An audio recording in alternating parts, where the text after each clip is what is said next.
Hello friends, स्वागत है आप सभी का आपके अपने YouTube चैनल लर्निंग अड्डा 21 में। और साथियों, मैं हूं संजय सिंह यादव और आज की इस वीडियो के अंतर्गत जो हम लोग चर्चा करेंगे वो भारत का संवैधानिक इतिहासकार क्या रहा, यानी भारत के अंदर संवैधानिक विकास किस तरीके से होता है। आज हम लोगों की चर्चा इसी के ऊपर होने वाली है। साथियों, यहाँ हम लोग जानेंगे कि 1857 की क्रांति भड़क जाने के बाद जो भारत शासन अधिनियम 1858 लाया गया, इसके पीछे क्या कारण था, और भारत शासन अधिनियम 1861 और 1892, इन्हीं तीनों अधिनियमों के ऊपर हम लोग चर्चा करेंगे।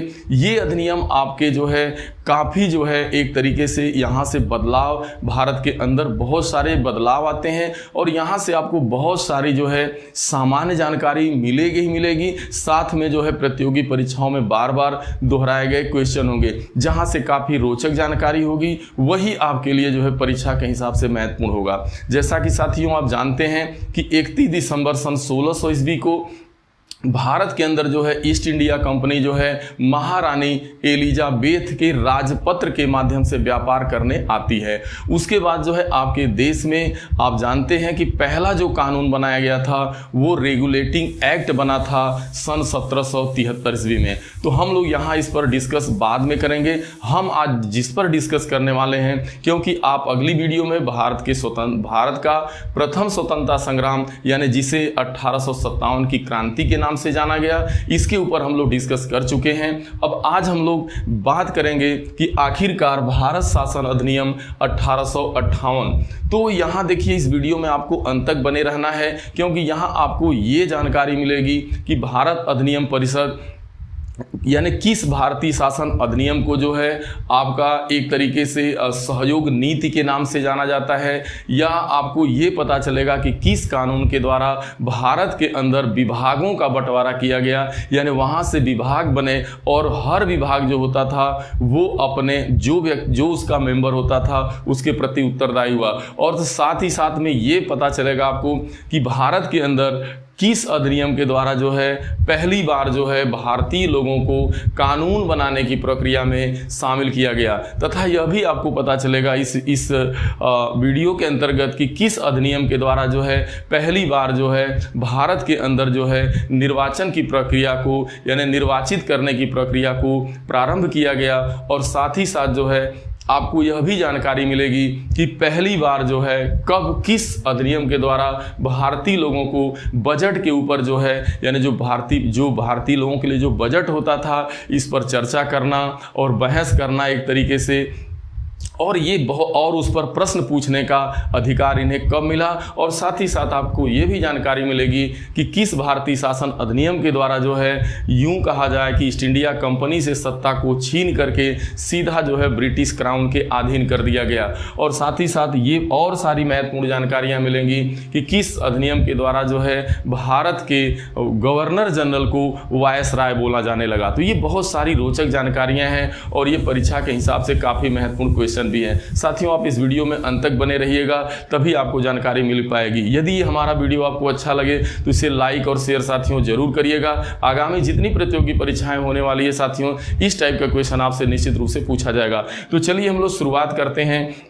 1857 की क्रांति के बाद बहुत सारा एक तरीके से देखा जाए तो वहीं से क्रांति की शुरुआत के बाद जो ब्रिटिश सरकार थी वो ये समझ चुकी थी कि यदि ईस्ट इंडिया कंपनी के हाथों से अगर देखा जाए तो सत्ता वापस नहीं ली गई, भारत की कमान को खुद संभालना होगा। तो दरअसल होता क्या है कि जिस समय 1857 की क्रांति घटित होती है, उस समय गवर्नर जनरल जो होते थे भारत के, वो लॉर्ड कैनिंग थे, और ब्रिटेन के जो प्रधानमंत्री थे वो पाम स्टर्न थे। तो पाम स्टर्न ने 12 फरवरी सन 1858 ईस्वी को भारत में दोहरे शासन की नीति को समाप्त करने के लिए एक ब्रिटेन की पार्लियामेंट के अंदर विधेयक लाया। यानी जो पाम स्टर्न वहां के प्रधानमंत्री थे वो 12 फरवरी 1858 ईस्वी को एक विधेयक लेके आते हैं पार्लियामेंट के अंदर।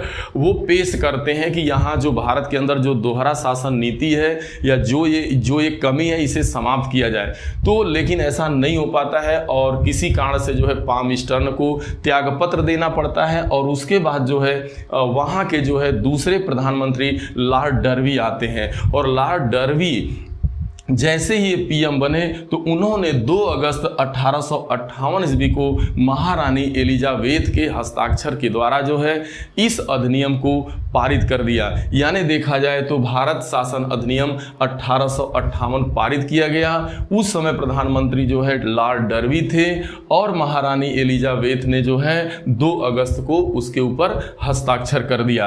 अब वह जो है भारत को भारतीय शासन अधिनियम के नाम से जाना जाने लगा।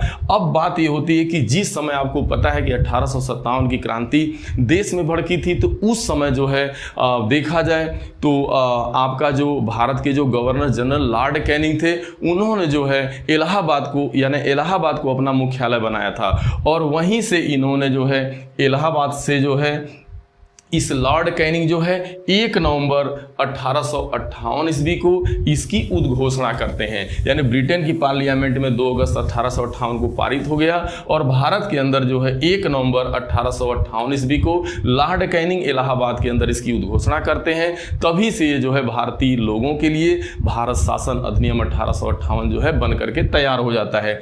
अब इसकी क्या विशेषता थी? इसकी ये विशेषता थी कि पहले जो है निदेशक मंडल और नियंत्रक मंडल, यही 2 मंडल हुआ करते थे। इसी दोहरे शासन को दूर करने की नीति अंग्रेज जो है बनाए थे। तो इसे जो है यानी कोर्ट ऑफ डायरेक्टर्स और बोर्ड ऑफ कंट्रोल को क्या किया गया? समाप्त कर दिया गया और उसके समस्त अधिकार जो थे वो भारत सचिव के पास सचिव को दे दिए गए, क्योंकि यहीं से जो है भारत के अंदर भारत के सचिव का एक पद आता है। और जो भारत का सचिव का पद था वो कौन व्यक्ति हुआ करता था? वो ब्रिटेन के पार्लियामेंट का एक सदस्य होता था, चाहे वो कैबिनेट दर्जा का भी मंत्री हो सकता था। कहने का मतलब ये है कि भारत सचिव अनिवार्यतः जो है ब्रिटिश संसद और ब्रिटिश मंत्रिमंडल का सदस्य होता था। यानी वह जो ब्रिटिश जो संसद का सदस्य हो या ब्रिटिश मंत्रिमंडल का वो सदस्य होता था, यानी एक तरह से कैबिनेट दर्जा का मंत्री। भारत का सचिव यानी भारत के अंदर एक भारत शासन अधिनियम 1858 के तहत भारत में एक नया पद सृजित कर दिया गया, जिसे भारत सचिव के नाम से जाने लगा। अब और क्या होता है? तो जब ये स्थिति होती है तो वहाँ पे गवर्नर जनरल जो हुआ करते थे वो उनका जो अधिकार क्षेत्र था वो कम कर दिया जाता है और भारत सचिव का कद जो है इनसे ऊंचा कर दिया जाता। आगे देखिए, भारत सचिव की सहायता हेतु जो भारत का सचिव बनाया गया था उसकी सहायता हेतु 15 सदस्यों की एक सभा भारत परिषद बनाई जानी थी। यानी एक भारत परिषद का निर्माण किया गया 15 सदस्यीय, जिसमें क्या होता था कि 8 जो सदस्य होते थे वो ब्रिटिश ताज यानी ब्रिटिश ताज के अधीन हुआ करते थे। यानी जो ब्रिटिश की जो पार्लियामेंट थी वो जो है 8 सदस्यों को नामित करती थी, चयनित करती थी। किंतु जो 7 सदस्य थे उसका अधिकार यानी उसको चयनित करने का अधिकार जो है गवर्नर जनरल के पास था, यानी यूं कह सकते हैं कि कंपनी के पास था। भारत सचिव अब जो ये भारत सचिव थे या इनके जो भी सदस्य थे, इनके जो सभी खर्चे थे ये सारे खर्चे जो है भारत की भारतीय राजस्व से ही दिए जाने थे। यह भी प्रावधान इसमें किया गया था।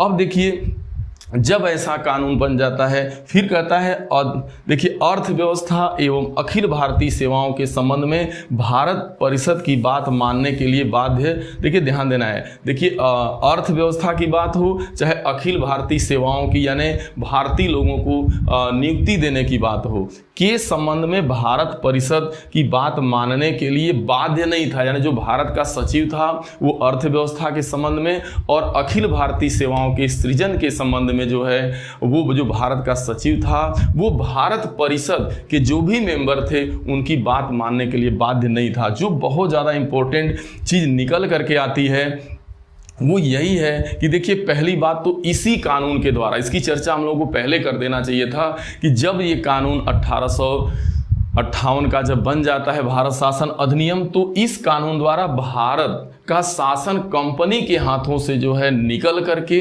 ब्रिटिश ताज के अधीन हो गया, यानी ब्रिटिश ताज का मतलब ब्रिटिश हुकूमत के अधीन हो गया, ब्रिटिश सम्राट के अधीन हो गया ये चीज। और दूसरी चीज ये है कि भारतीय गवर्नर जनरल, जिसे वायसराय, जो भारतीय गवर्नर जनरल था यानी जो वायसराय को भारत के सचिव के आज्ञा अनुसार कार्य करने के लिए बाध्य किया गया। यानी यूं देखा जाए तो 1858 के पहले जो है गवर्नर जनरल ही सब कुछ होता था, लेकिन अब क्या है कि वो जो है भारत सचिव की आज्ञा के अनुसार कार्य करने के लिए बाध्य कर दिया गया। और ब्रिटिश सम्राट के और जो यह व्यक्ति था, जो यानी वायसराय जो था या गवर्नर जनरल जो थे, वो ब्रिटिश सम्राट के प्रतिनिधि के रूप में जो है कार्य करने लगे थे। इस कारण जो देखिए कहने का मतलब जो ब्रिटिश ताज, ध्यान देना, ब्रिटिश सम्राट के प्रतिनिधि के रूप में आपका गवर्नर जनरल काम करने लगा। इसी कारण से जो है उसे अब वायसराय की संज्ञा दी जाने लगी कि एक तरह से उनका प्रतिनिधित्व कर रहे थे, ब्रिटेन के सम्राट का प्रतिनिधि के रूप में कार्य कर रहे थे, जबकि पहले इसके सब कुछ थे, सर्वे सर्वा जो है गवर्नर जनरल ही हुआ करते थे। तो इसी कारण से इन्हें वायसराय भी कहा जाने लगा था। गवर्नर, अब अगला है गवर्नर जनरल विधिक सदस्य। ध्यान देना, गवर्नर जनरल जो था वो विधिक सदस्य या एडवोकेट जनरल की नियुक्ति सम्राट द्वारा की जाने लगी। यानी इसके पहले जो है जो विधिक सदस्य हुआ करते थे या एडवोकेट जो जनरल हुआ करते थे, जो विधि के जानकार हुआ करते थे, उनकी नियुक्ति गवर्नर जनरल ही कर देता था। लेकिन नहीं, अब इसकी नियुक्ति डायरेक्ट जो है सम्राट द्वारा की जानी थी, यानी वहाँ के राजा एवं रानी द्वारा की जानी थी। तो ये सारे जो पावर थे, जो गवर्नर जनरल के पावर थे, जो ईस्ट इंडिया कंपनी का पावर था, वो बहुत सारे पावर यहाँ आप देख पा रहे हैं कि छीन लिया जाता है और सीधा जो है ब्रिटिश हुकूमत के अधीन कर दिया जाता है, यानी सम्राट के अधीन। और वहाँ का जो वहाँ के जो भारत के जो सचिव बनाए गए थे, जो कहने का मतलब ब्रिटिश संसद और ब्रिटिश मंत्रिमंडल के सदस्य हुआ करते थे। तो यूं रहा। और यहाँ से जो बहुत ज़्यादा महत्वपूर्ण जो आपसे पूछा जाता है वो यही पूछा जाता है कि किस शासन अधिनियम के द्वारा जो है ईस्ट इंडिया कंपनी के हाथों से सत्ता निकल करके ब्रिटिश क्राउन के अधीन हो जाती है। तो वो है भारत शासन अधिनियम 1858। और दूसरी चीज ये है कि कब से जो है इन्हें वायसराय बोला जाने लगा था। वायसराय तभी से बोला जाने लगा था क्योंकि सारा जो एक तरह से जिम्मेदारी थी, जो गवर्नर जनरल था वो सचिव की आज्ञा के अनुसार कार्य करने लगा था और वो जो है सम्राट के एक प्रतिनिधि के रूप में कार्य कर रहा था। इस कारण से उसे वायसराय बोला जाने लगा था। अब चलिए हम लोग बात करते हैं अगले जो है भारत शासन अधिनियम 1861 की। ये बहुत ही ज़्यादा यूनिक है और इसे ही जो है सहयोग की नीति के नाम से जाना जाता है। यहाँ पे बहुत ज़्यादा यूनिक जानकारी मिलेगी। और भारतीय शासन अधिनियम 1861 था, जब ये कानून भारत के अंदर आया तो भारत के अंदर भारतीयों के लिए काफ़ी एक बदलाव का कारण लेकर के आता है, क्योंकि इस कानून के तहत ही जो है भारतीय लोगों को विधि निर्माण की प्रक्रिया में पहली बार शामिल किया गया था। तो देखिए 1861 अधिनियम द्वारा भारत में संवैधानिक विकास का सूत्रपात किया गया। यानी 1861 अधिनियम द्वारा भारत में संवैधानिक विकास का सूत्रपात किया गया। यानी आपसे ये प्रश्न पूछा जाए कि इस भारतीय शासन अधिनियम के द्वारा जो है भारत के अंदर संवैधानिक विकास का सूत्रपात होता है, तो भारत में संवैधानिक विकास का अगर असली से अगर सूत्रपात होता है तो इसी अधिनियम के माध्यम से। अंग्रेजों ने इस कानून द्वारा ऐसी नीति बनाई जिसे सहयोग की नीति या उदार निरंकुशता कहा गया। उदार निरंकुशता यानी भारतीय लोगों के प्रति उदार भी रहना और दूसरी तरफ जो है निरंकुशता भी दिखाना, यानी दोनों का समावेश किए थे। तो कहा गया सर्वप्रथम भारतीय, देखिए यही बहुत ज़्यादा इम्पोर्टेंट है कि इस भारतीय परिषद अधिनियम 1861 के द्वारा सर्वप्रथम भारतीयों को शासन में भागीदार बनाने का प्रयास किया गया। तो ये यदि आपसे प्रश्न पूछा जाता है कि किस अधिनियम के द्वारा सर्वप्रथम भारतीयों को जो है भारतीयों को शासन में, यानी जो शासन सत्ता जो चल रही थी उसमें भागीदार बनाने का प्रयास किया गया था, तो वो था 1861। आगे हैं आप देख पा रहे हैं देखिए गवर्नर जनरल को अब देखिए यहाँ पे गवर्नर जनरल का पावर धीरे धीरे बढ़ता है। गवर्नर जनरल को नए प्रांतों का निर्माण करना और वहां पर गवर्नर की यानी राज्यपाल की नियुक्ति करने का अधिकार था। गवर्नर जनरल के पास अब पावर आ गया कि वो नए प्रांत का निर्माण कर सकता था और वहां गवर्नर की नियुक्ति भी कर सकता था। दूसरा ये था, यहाँ पे चेंजेज आया कि केंद्रीय जो कार्यकारिणी हुआ करती थी वहाँ 4 सदस्यों के स्थान पे अब 5 सदस्य आ गए थे। और बहुत ज़्यादा महत्वपूर्ण ये था कि उन केंद्रीय कार्यकारिणी में 5 सदस्यों में एक जो सदस्य होना चाहिए था वो विधि का वेत्ता होना चाहिए था, यानी वो जो है विधि का जानकार होना चाहिए था। ये चीज़ हुआ, यानी 5 सदस्य हो गए। अब देखिए भारत परिषद को अब जो भारत परिषद जो संस्था थी, जो भारत शासन अधिनियम 1858 के तहत बनी थी, तो जो ये भारत परिषद बनाया गया था वो अब एक विधायी संस्था बना दिया गया, यानी जिसे कानून बनाने का अधिकार प्राप्त हो गया। इसके पहले कानून बनाने का अधिकार भारत परिषद के पास नहीं था, लेकिन इस अधिनियम के आ जाने से जो भारत परिषद था, जहाँ पे आपने देखा कि 15 सदस्यों का एक भारत परिषद बनाया गया था, वहाँ पे जो है उन्हें अब कानून बनाने का अधिकार प्राप्त हो गया था। आगे देखिए, इस अधिनियम द्वारा वायसराय को परिषद में अधिक सुविधा से कार्य करने हेतु नियम बनाने की अनुमति हो गई। इसके पहले जो है आप देख रहे थे, जो वायसराय थे यानी जो गवर्नर जनरल थे, उनको कानून बनाने का कोई अधिकार नहीं था, लेकिन यहाँ पर क्या होता है कि उन्हें नियम बनाने का ध्यान देना है।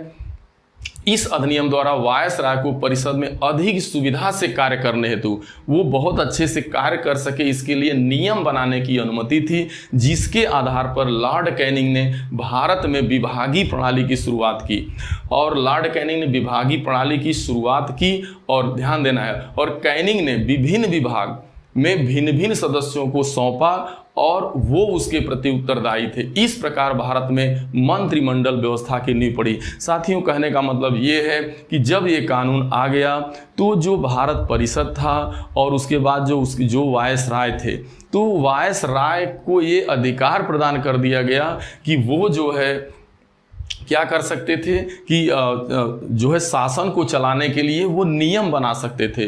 तो इसी नियम बनाने की शक्ति के पावर के आधार पे लॉर्ड कैनिंग ने जो है पहली बार भारत के अंदर जो है विभागीय प्रणाली का निर्माण किया, यानी सुविधा के लिए विभागों का बंटवारा कर दिए, और उस सुविधानुसार विभागों का बंटवारा करने के बाद एक एक सदस्य की नियुक्ति करके उनकी संपूर्ण जिम्मेदारी उनकी थी, उस विभाग के मुखिया की थी, यानी उस सदस्य की थी। तो इस तरह से भारत के अंदर जो है पहली बार देखा जाए तो मंत्रिमंडल की व्यवस्था की नींव पड़ती, यानी यही कहा जाए कि एक एक मंत्रिमंडल बनाए गए, यानी एक एक विभाग बना दिया गया। यहीं से अब आगे ये बहुत ज़्यादा पूछा जाने वाला क्वेश्चन है, गवर्नर जनरल को संकटकालीन दशा में जो गवर्नर जनरल था, इसके पहले नहीं, लेकिन यहाँ से गवर्नर जनरल को संकटकालीन दशा में बगैर विधान परिषद की अनुमति के जो है अध्यादेश जारी करने की शक्ति हो गई। इसके पहले जो है गवर्नर जनरल को अध्यादेश जारी करने की शक्ति नहीं थी, अब वो नियम बना सकता था शासन सत्ता को चलाने के लिए। दूसरी बात, अध्यादेश जारी कर सकता था संकटकालीन स्थिति में बगैर विधान परिषद के, यानी आपके जो है अनुमति के।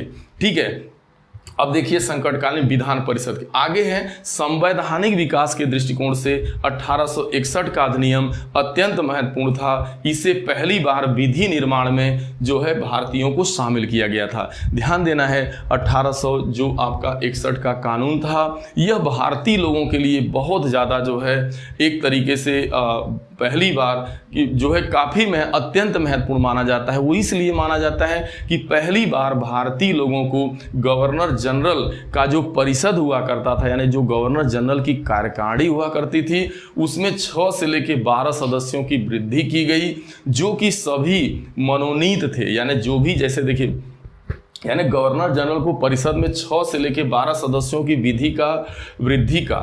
6 से 12 सदस्यों की वृद्धि का अधिकार मिल गया, जो सभी सदस्य मनोनीत थे और ये सदस्य कानून निर्माण में सहायता करते थे।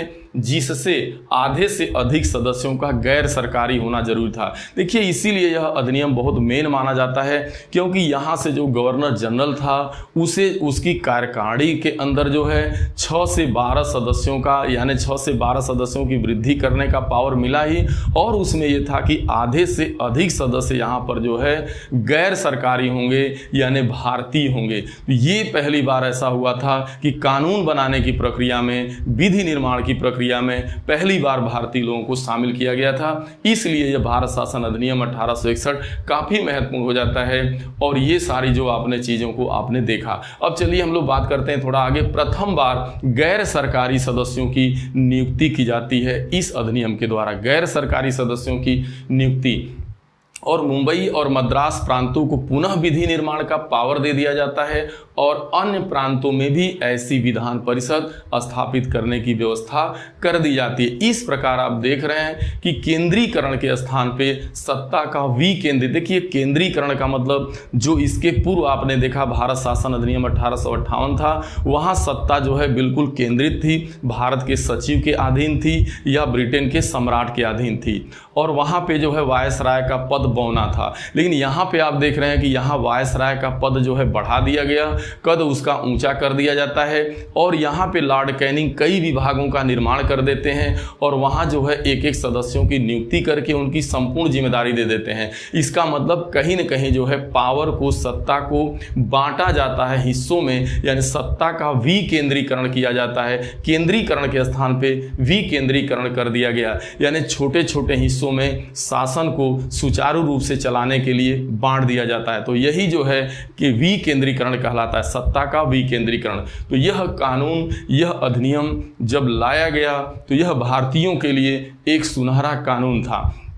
आगे भारत शासन अधिनियम 1892, इसकी खूबसूरती जाने कि जैसे ही देश में 1857 की क्रांति भड़क चुकी थी, शिक्षा का प्रसार धीरे धीरे काफ़ी बढ़ चुका था, और भारतीय राष्ट्रीय कांग्रेस की स्थापना जो है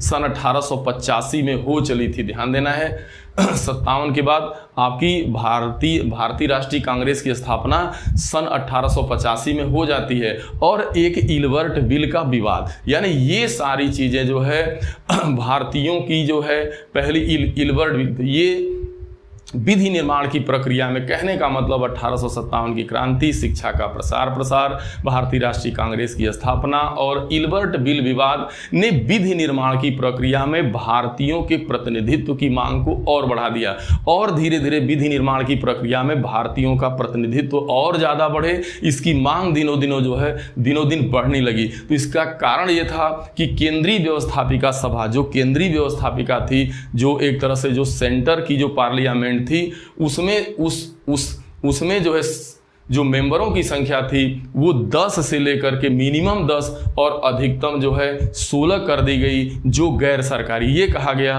कि भाई आप जो केंद्रीय कार्यकारिणी थी उसके अंदर 10 से या 16 जो है भारतीयों को विधि निर्माण की प्रक्रिया में, यानी उस जो है कार्यकारिणी में शामिल किया जाना अनिवार्य हो गया, यानी वहाँ पे सदस्यों की संख्या बढ़ा दी गई।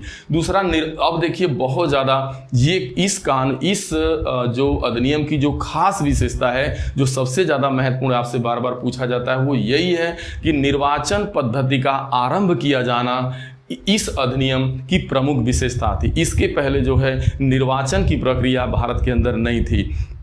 तो जो ये 10 या 16 मेंबर जो ये आपके भारतीय लोगों को एक तरह से चयनित किया जाना था या नियुक्त किया जाना था, तो ये भारत के अंदर निर्वाचन पद्धति का आरंभ किया जाना इस अधिनियम की खास विशेषता थी।